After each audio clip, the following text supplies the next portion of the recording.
അപ്പം ഞാൻ ഇന്ന് രാവിലെ 6 മണിക്ക് എണീറ്റിട്ടുണ്ടെന്ന് വെച്ചാൽ എക്സാം ആയിരുന്നു. നല്ല മഞ്ഞാണ് കേട്ടോ. ആദ്യമായിട്ട് കുറേ നാൾക്ക് ശേഷം ആദ്യമായിട്ട് 6 മണിക്ക് എണീക്കുന്ന മഞ്ഞായിട്ട് നല്ലോണം കിടന്നങ്ങ് ഉറങ്ങിപ്പോകും. നല്ല രസമാണ് കേട്ടോ കിടന്ന് ഉറങ്ങാനിട്ട്. പിന്നെ എക്സാം ഒക്കെ എഴുതിയിട്ട് വന്ന് നമുക്ക് അന്ന് തന്നെ വീട്ടിൽ പോയിരുന്നു. അപ്പോൾ എക്സാം എഴുതിയിട്ട് വന്ന് അപ്പം തന്നെ ഞാൻ ഡ്രസ്സൊക്കെ മാറി നമ്മളെല്ലാവരും വീട്ടിൽ പോകാനായിട്ട് റെഡി ആയിട്ട് ഇറങ്ങിയിട്ടുണ്ടായിരുന്നു. അങ്ങനെ നമ്മൾ നേരെ ബേക്കറിലേക്കാണ് കേട്ടോ പോയത്. അപ്പം എക്സാം കഴിഞ്ഞിട്ട് അപ്പം തന്നെ ഇറങ്ങിയിട്ട് നമ്മളൊന്നും കഴിച്ചിട്ടില്ലായിരുന്നു. അപ്പോൾ എന്തെങ്കിലും കഴിച്ചിട്ട് നമുക്ക് പോകാമെന്ന് വിചാരിച്ചു. പിന്നെ ബേക്കറി ഐറ്റംസ് മേടിക്കാനുണ്ടായിരുന്നു.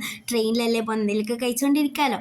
അങ്ങനെ നമ്മൾ അതൊക്കെ മേടിച്ച് നേരെ ബാംഗ്ലൂരേക്കാണ് കേട്ടോ പോയത്. ബാംഗ്ലൂരിൽ നിന്നാണ് കേട്ടോ ട്രെയിൻ സ്റ്റാർട്ട് ചെയ്യുന്നത്. അപ്പം നമ്മൾ വിചാരിച്ച് തിരക്ക് കുറവാന്ന് വിചാരിച്ച് പോയത്. പക്ഷെ അവിടെ ചെന്നപ്പോൾ നല്ല തിരക്കായിരുന്നു കേട്ടോ. അതുകൊണ്ട് എനിക്ക് ട്രെയിനിലെ വീഡിയോസൊന്നും എടുക്കാൻ പറ്റിയിട്ടില്ലായിരുന്നു. പിന്നെ നമ്മൾ കൊല്ലത്ത് ചെന്ന് ഇറങ്ങിയപ്പോഴേ നമ്മൾ നല്ല വിശപ്പുണ്ടായിരുന്നു. അങ്ങനെ ഫുഡ് കഴിക്കാൻ വേണ്ടിയിട്ടാട്ടോ പോയത്. അപ്പോൾ നല്ല പൊറോട്ടയും ബീഫൊക്കെ കഴിച്ചു. അങ്ങനെ ഞാൻ ബസ് കയറുന്നപ്പോൾ എനിക്ക് അവിടുന്ന് ബസ് കിട്ടിയിട്ടില്ലായിരുന്നു. പിന്നെ ഞാൻ വെച്ചിട്ട് ക്ലോക്ക് ടവറിൻ്റെ അടുത്തോടെ നടന്നു പോകാമെന്ന്. അങ്ങനെ ക്ലോക്ക് ടവറിൻ്റെ അടുത്ത് പോയി അവിടെ നിന്നാണ് കേട്ടോ ബസ് കിട്ടിയത്. അപ്പോൾ ഇത്രയേ ഉള്ളൂ. അടുത്ത വിശേഷം ബാക്കി വീഡിയോസിൽ പറയാം.